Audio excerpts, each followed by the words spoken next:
आज आपण कार्यालयीन वित्तविषयक सेवा आणि बँकेचे व्यवहार यामधला दुसरा भाग बघत आहोत. काल आपण बघितलं होतं पगारपत्रक. आज आपण बघत आहोत अंदाजपत्रक. अंदाजपत्रक म्हणजे काय?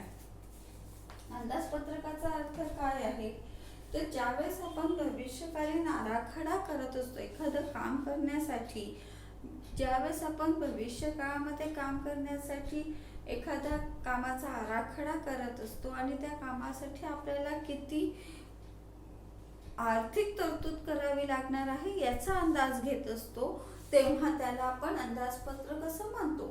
त्यामुळे अंदाजपत्रक हे काय झालं, भविष्यकाळी कामाचा करावयाचा एक आर्थिक अंदाज होय. हा अंदाज कसा असतो तर आपण तो कागदावर उतरवलेला असतो. अंदाजपत्रक हे नेहमी कसं असतं, लेखी स्वरूपात तयार केलेलं असतं. आता अंदाजपत्रकाचा आपण जर व्याख्या बघितली तर अंदाजपत्रकाची साधी सरळ सोपी व्याख्या ही आहे की विविध प्रकारच्या भावी काळात करावयाच्या विविध प्रकार म्हणजे कारखान्यामध्ये किंवा कुठल्याही संस्थेमध्ये भविष्य काळात अनेक प्रकारची कामं करावयाची असतात. या भविष्य काळात ही जी अनेक प्रकारची विविध प्रकारची कामं करावयाची असतात त्याच्या खर्चाचे अनुमान काढायचे. म्हणजे जर आपल्याला एखादं उत्पादन करायचं असेल तर त्याच्यासाठी आपल्याला किती खर्च येऊ शकतो याचा अंदाज करणं, अनुमान काढण्याचे व कागदावर उतरवायचे. म्हणजे हे अनुमान कसं आहे, नुसतं तुम्हाला तोंडी करायचं नाहीये तर त्याचा एक लेखी आराखडा तुमच्या जवळ असणं आवश्यक आहे. हा आराखडा म्हणजे अंदाजपत्रक होय. आता खर्चाचं अनुमान ज्यावेळेस आपण करत आहोत त्यावेळेस हा जो आराखडा आहे किंवा हे जे अंदाजपत्रक आहे हे कसं असणार आहे, संख्यात्मक स्वरूपात असणार आहे. संख्यात्मक म्हणजे आकड्यांच्या स्वरूपातच तुमचं अंदाजपत्रक राहणार आहे. म्हणजे मला एखादा जर खर्च करायचा असेल तर मग त्यांना किती रुपयाची कच्ची सामग्री लागणार आहे, श्रम किती लागणार आहे, विजेचं बिल किती येणार आहे, मला मजुरांची मजुरी किती द्यावी लागणार आहे, मला विक्रीचा खर्च किती येणार आहे, गाडी भाडे किती येणार आहे, अशा विविध स्वरूपाच्या खर्चांचा आकड्याच्या स्वरूपात जेव्हा अंदाज घेतला जात असतो तेव्हा त्याला आपण अंदाजपत्रक असं म्हणत असतो. आता हे अंदाजपत्रक जे आहे हे प्रत्येक व्यावसायिकाला आपल्या वर्षाच्या सुरुवातीला करावे लागत असते. म्हणजे वर्षाच्या सुरुवातीला किंवा वर्षाच्या आपण असं म्हणू नवीन वर्षाच्या सुरुवातीला पुढच्या वर्षामध्ये कुठलं काम करायचं आहे याचा अंदाज घेण्यासाठी हे अंदाजपत्रक तयार केल्याचा असतं. अंदाजपत्रकाचे विविध प्रकार आहेत पण त्याच्या आधी आपण बघूया की यावरून आपल्याला काय कळतं. अंदाजपत्रकाच्या या व्याख्येवरून आपल्याला काय कळत आहे तर अंदाजपत्रक ही विवेकीकरणाची पद्धत आहे. त्यात नियंत्रणाच्या क्रिया संपादित केल्या जातात. ही क्रिया कशी आहे तर विवेकीकरणाची क्रिया आहे. ही विवेकीकरणाची क्रिया आहे आणि याची अंकी कशी आहे, नियंत्रित आहे. नियंत्रित क्रिया संपादित केल्या जातात. याच्यामध्ये काय केल्या जातात तर नियंत्रित क्रिया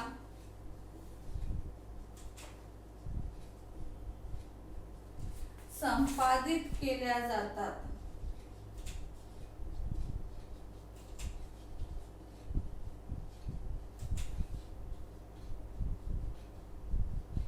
यात काय केल्या जातात तर विविध क्रिया संपादित केल्या जातात. संपादित केल्या जातात म्हणजे काय केल्या जातं, विविध क्रिया विवेकीकरणाची क्रिया आहे.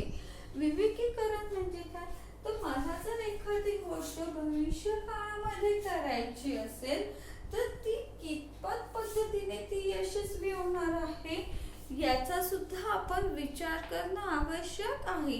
मी ज्यावेळेस माझ्या कारखान्याबद्दल किंवा माझ्या भविष्यकालीन योजना आखत असते तेव्हा या योजना नुसत्या भव्य दिव्य असून खूप मोठे मोठे आकडेवारी त्याच्यात असून चालणार नाही. तर काय करावं लागेल तर ही जी आपण योजना आखत आहोत ही भविष्य काळात यशस्वी होणं सुद्धा अत्यंत आवश्यक आहे आणि अशीच योजना आपण आखली पाहिजे, असाच अंदाज आपण केला पाहिजे की जी आपण भविष्य काळामध्ये यशस्वीपणे राबवू शकणार आहोत. आपला भविष्य काळाचे जे काही आपले अंदाज असेल हे आपल्याला गाठण्या इतपतच आपण ते ध्येय निश्चित करणं अत्यंत आवश्यक आहे. तर त्याला आपण म्हटलेलं आहे विवेकीकरणाची क्रिया आहे. म्हणजे ज्यावेळेस तुम्ही अंदाजपत्रक तयार करत असता त्यावेळेस तुमची सारासार विवेक बुद्धीचा तुम्ही विचार केला पाहिजे. आपण जे काम करू शकणार आहे तेच काम आपण हातात घेणं अत्यंत आवश्यक आहे आणि त्याचबरोबर नियंत्रित क्रिया संपादित केल्या जातात. नियंत्रित क्रिया म्हणजे काय की अंदाजपत्रकानुसार प्रत्येक गोष्ट करण्याचा प्रयत्न देखील केला गेला पाहिजे. नाहीतर माझं अंदाजपत्रक एक सांगत आहे, मी विचार वेगळा करत आहे आणि माझी प्रत्यक्ष कृती वेगळी आहे किंवा वेळोवेळी मी माझा निर्णय बदलवत आहे, असं होता कामा नाही.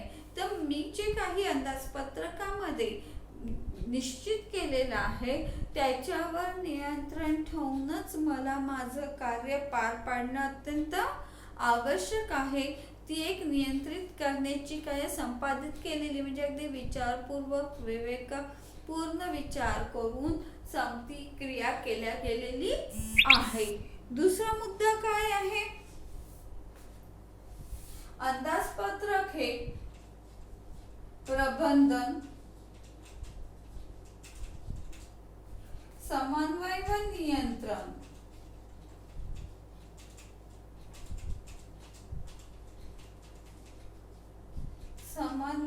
नियंत्रण यांचे साधन आहे. बघा तिन्ही गोष्टी खूप महत्त्वाच्या आहेत आपल्या दृष्टीने. आपण तिन्ही गोष्टींचा विचार करू. प्रबंधन, समन्वय व नियंत्रण या गोष्टी त्याचप्रमाणे आपण विचारात घेऊया. प्रबंधन म्हणजे काय, मॅनेजमेंट करणे. ज्यावेळेस तुम्ही अंदाजपत्रक तयार करत असता त्याचनुसार तुम्हाला तुमचं कार्याचं नियोजन करणं अत्यंत आवश्यक आहे. तुम्ही अंदाजपत्रकानुसार तुमचं कार्य योग्य पद्धतीने चालत आहे या पद्धतीने तुमचं मॅनेजमेंट केल्या गेलं पाहिजे. म्हणजे कामाचा आराखडा तुम्ही त्याच पद्धतीने राबवला गेला पाहिजे. हे सगळ्यात महत्त्वाचं आहे की तुम्ही भविष्य काळात जे काम करणार आहात ते तुमच्या अंदाजपत्रकाला अनुसरून असेल अशा पद्धतीनेच तुम्हाला तुमचं मॅनेजमेंट करायचं आहे. त्याचबरोबर तुमच्या कामामध्ये समन्वय असणं अत्यंत आवश्यक आहे. समन्वय म्हणजे काय, तर जे दोन कार्य तुम्ही करत आहे यांचा परस्परांशी कुठेतरी संबंध असणं किंवा काय म्हणू आपण एकमेकांच्या सोयीने ते काम करणं आवश्यक आहे. समन्वय म्हणजे आपण म्हणू काय म्हणता येईल आपल्याला, त्याला दोन गोष्टींमधलं तुम्हाला संबंध लक्षात घेऊन त्या दृष्टीने तुम्हाला काम करायला पाहिजे. समन्वयाचा अर्थ कुठला आहे की तुमच्या कारखान्यामध्ये ज्या काही विविध कामं तुम्ही करत असता हे विविध जे काम आहे हे नेहमी परस्परांशी संबंधित असतात. असं नसतं की प्रत्येक काम हे स्वतंत्र आहे. तर एक काम दुसऱ्या कामावर अवलंबून असतं आणि जोपर्यंत तुम्ही पहिलं काम व्यवस्थित पद्धतीने करणार नाही तोपर्यंत तुम्हाला त्याच्या पुढची क्रिया योग्य पद्धतीने करता येणार नाही. त्या कारण काय की पहिल्या कामावर दुसरं काम डिपेंड आहे, दुसऱ्यावर तिसरं आहे. त्यामुळे त्यांच्या कामाचं नियोजनच तुम्ही अशा पद्धतीने केलं पाहिजे की त्यांच्या कामामध्ये परस्पर अतिशय चांगल्या पद्धतीने संबंध प्रस्थापित होतील, समन्वय निर्माण होईल. म्हणजे कुठल्याही काम करताना कोणालाही अडचण येणार नाही. प्रत्येक जण त्या कामाचा विचार करूनच ते काम पूर्ण करणार असेल. त्याला आपण म्हणू त्यांचा परस्परांमध्ये योग्य समन्वय आहे. मी माझं काम केलं आणि समोरचा काय करतो याच्याशी मला घेणं देणं नाही असं म्हणून चालणार नाही. तर काम करत असताना आपल्या समोरच्यालाही ते काम योग्य पद्धतीने करता आलं पाहिजे, कोणाला त्याची अडचण जायला नको, अशा पद्धतीनेच ते काम पूर्ण करणं म्हणजे त्यांच्या कामामध्ये परस्पर समन्वय असणं असं आपण म्हणू शकतो. तिसरा महत्वाचा मुद्दा आहे नियंत्रण. हा सगळ्यात महत्वाचा मुद्दा आहे की तुम्ही प्रबंधन नाही केलं म्हणजे तुमचं मॅनेजमेंट खूप चांगलं आहे, तुम्ही तुमच्या कामामध्ये परस्परांच्या कामामध्ये समन्वय ठेवत असेल तर त्याच वेळेस तुम्हाला काय म्हणू आपण त्या कामावर योग्य पद्धतीने नियंत्रण ठेवणं सुद्धा अत्यंत आवश्यक आहे. नियंत्रण ठेवणं म्हणजे योग्य वेळेस योग्य काम योग्य प्रकारे पूर्ण करणे होय. बरोबर आहे, मी काम करत आहे, आम्ही एकमेकांना समजून घेऊन काम करत आहोत, पण म्हणून ते कशाही पद्धतीने केलं तर चालेल का? नाही. तर ते काम करत असताना योग्य पद्धतीने होणं आवश्यक आहे, योग्य वेळेत होणं आवश्यक आहे आणि त्याचबरोबर योग्य रीतीने होणं आवश्यक आहे. तेव्हा आपण त्याला म्हणू की त्या कामावर योग्य पद्धतीने नियंत्रण ठेवलं गेलेलं आहे. आणि जर योग्य पद्धतीने या सर्व गोष्टी तुम्ही नियंत्रित करू शकत असाल, तुम्ही त्या सगळ्या गोष्टींवर कंट्रोल करू शकत असाल तर तो व्यवसाय यशस्वी होणारच आहे. कारण की सगळे कामं त्याच्या अंदाजपत्रकानुसार नियंत्रित याच्यामध्ये होत आहे. सगळ्या कामावर त्याचं काय होल्ड आहे. नियंत्रण आहे म्हणजे काय की त्याचं होल्ड आहे, तो ते सगळे काम आपल्याला पाहिजे तशा पद्धतीने करून घेत आहे. म्हणजेच ते अंदाजपत्रक काय होणार आहे, यशस्वी होणार आहे. हे नियंत्रण सगळ्यात महत्वाचं आहे. मी सगळ्या गोष्टी केल्या आणि या कामावर जर माझं नियंत्रणच नसेल तर काय होईल? मी माझ्या कामावर जर नियंत्रण ठेवलं नाही तर काय होणार आहे?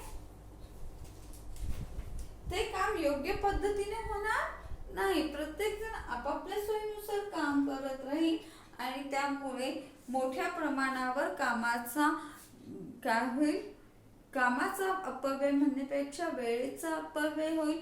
योग्य वेळेत काम पूर्ण होणार नाही आणि पाहिजे त्या दर्जाचं उत्पादन तुम्हाला मिळू शकणार नाही. म्हणून या सर्व कामांवर तुमचं नियंत्रण असणं अत्यंत आवश्यक आहे. त्यासोबतच तिसरं महत्वाचं म्हणजे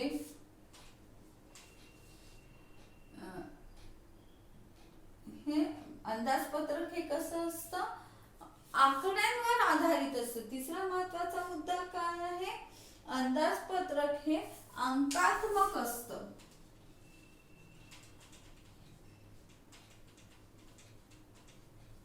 अंकात्मक असतं आणि ते नेहमी लेखी स्वरूपात असतं.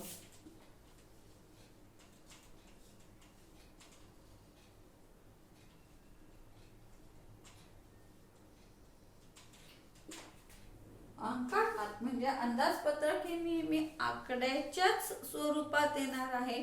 की मला एखाद्या वस्तूचं उत्पादन करायचं असेल तर प्रत्येक खर्च मी हा कशात दर्शवणार आहे, आकड्यामध्ये दर्शवणार आहे आणि त्याबरोबरच ते लेखी स्वरूपात असायला पाहिजे. कारण की व्यवसायामध्ये इतके प्रचंड व्यवहार दररोज घडत असतात, भरपूर व्यवहार घडत असताना आपण वर्षाच्या सुरुवातीला जे काही अंदाजपत्रक केलेलं आहे हे जसंच्या तसं आकड्यांनीशी समोरच्या व्यक्तीला आठवेल याची गॅरंटी कोणीही देऊ शकत नाही.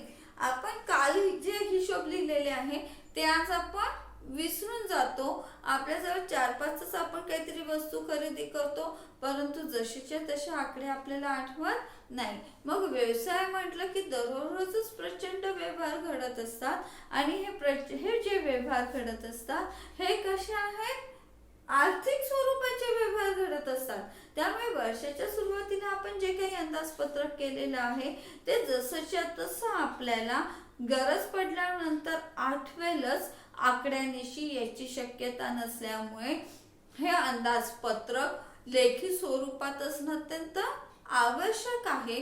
त्यामुळे आपण उद्दिष्ट गाठत असताना किंवा आपण आपले उद्दिष्ट आपले काम करत असताना त्या अंदाजपत्रकानुसार तेच करत आहोत किंवा नाही याबद्दल व्यावसायिकाला काय होते, खात्री करून घेता येत असते.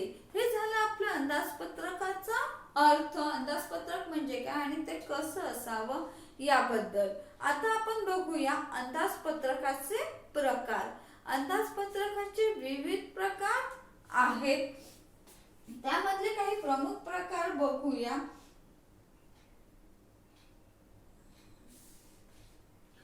त्यातले जर आपण प्रमुख अंदाजपत्रकांचा जर विचार केला तर अंदाजपत्रकाचे प्रामुख्याने 3 प्रकार पडत असतात. ते म्हणजे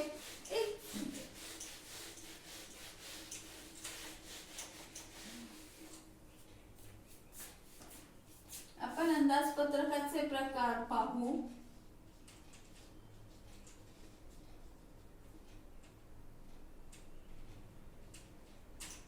अंदाजपत्रकाचे प्रकार, याच्यामध्ये पहिला प्रकार आहे दीर्घकालीन अंदाजपत्रक.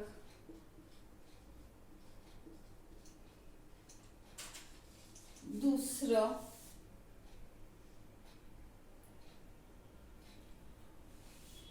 दीर्घ मुदतीचे अंदाजपत्रक, दीर्घ मुदतीचे अंदाजपत्रक. नंतर आहे अल्प मुदतीचे अंदाजपत्रक.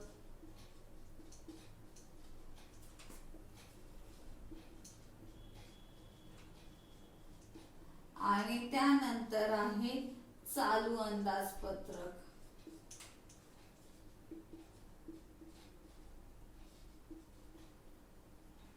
चालू अंदाजपत्रक. अंदाजपत्रकाचे प्रामुख्याने हे 3 प्रकार आहेत. त्याच्यामधलं पहिलं आपण बघू दीर्घ मुदतीचे अंदाजपत्रक.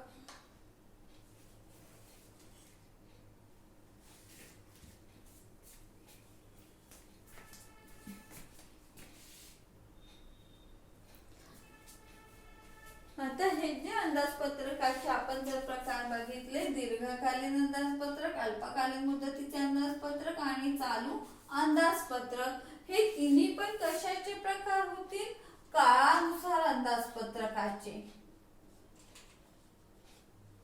काळानुसार अंदाजपत्रकाचे हे 3 प्रकार झाले, दीर्घ मुदतीचे, अल्प मुदतीचे आणि चालू अंदाजपत्रक. आता दीर्घ मुदतीचे अंदाजपत्रक म्हणजे काय, तर जे अंदाजपत्रक हे 5 ते 10 वर्षाच्या काळासाठी तयार केल्या जातात, तेव्हा त्या अंदाजपत्रकाला आपण दीर्घकालीन अंदाजपत्रक असं म्हणत असतो.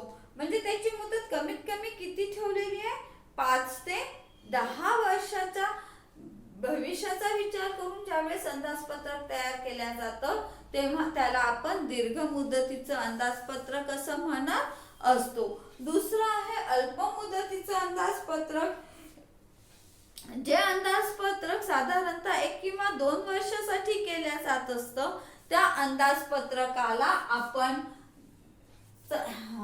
अल्प मुदतीचं अंदाजपत्रक असं म्हणू. म्हणजे याची मुदत किती आहे, 5 ते 10 वर्ष.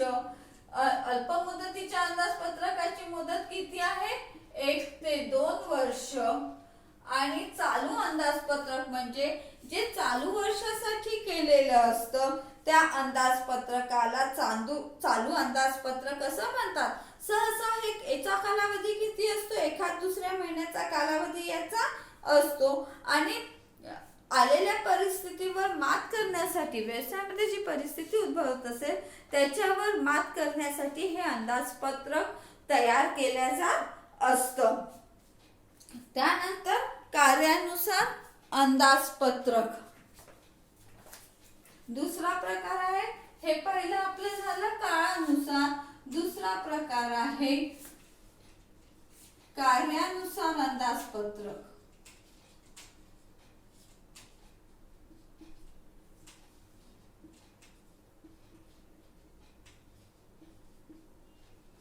कार्यानुसार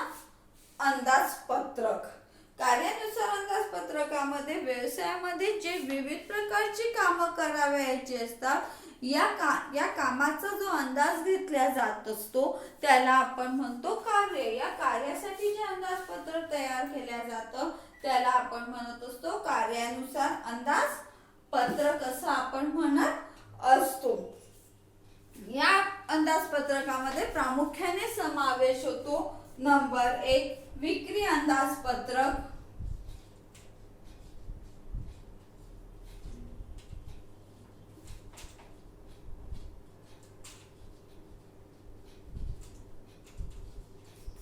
विक्री अंदाजपत्रक. 2 विक्री व वितरण व्ययाचे अंदाजपत्रक,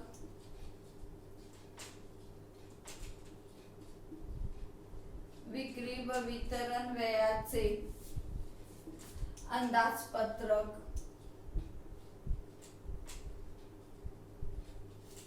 नंबर 3 उत्पादन अंदाजपत्रक,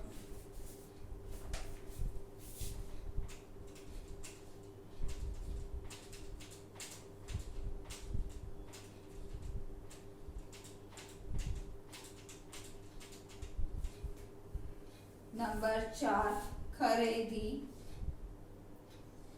क्रय म्हणजेच क्रयलाच आपण काय म्हणतो खरेदी. खरेदी अंदाजपत्रक.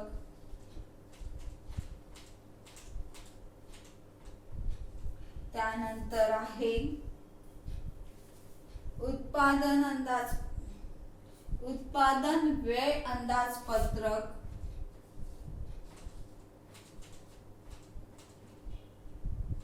उत्पादन व्यय अंदाजपत्रक.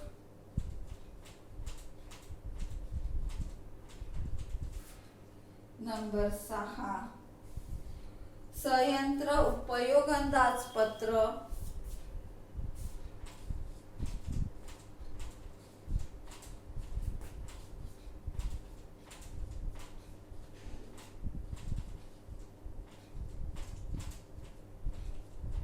संयंत्र उपयोग अंदाजपत्रक. रोख राशी श्रम अंदाजपत्रक. 7 श्रम अंदाजपत्रक.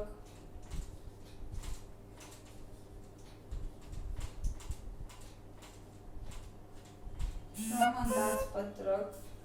नंबर 8 रोख राशी अंदाजपत्रक.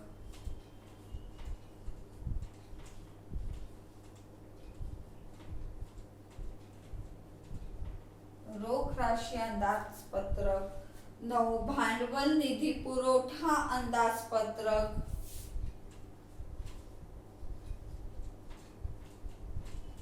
भांडवल निधी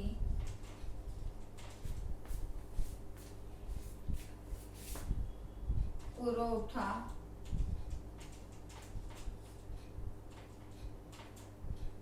व वापरण्याचे अंदाजपत्रक.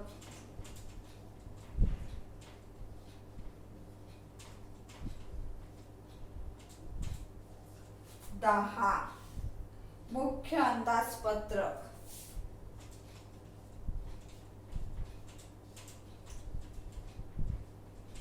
बघा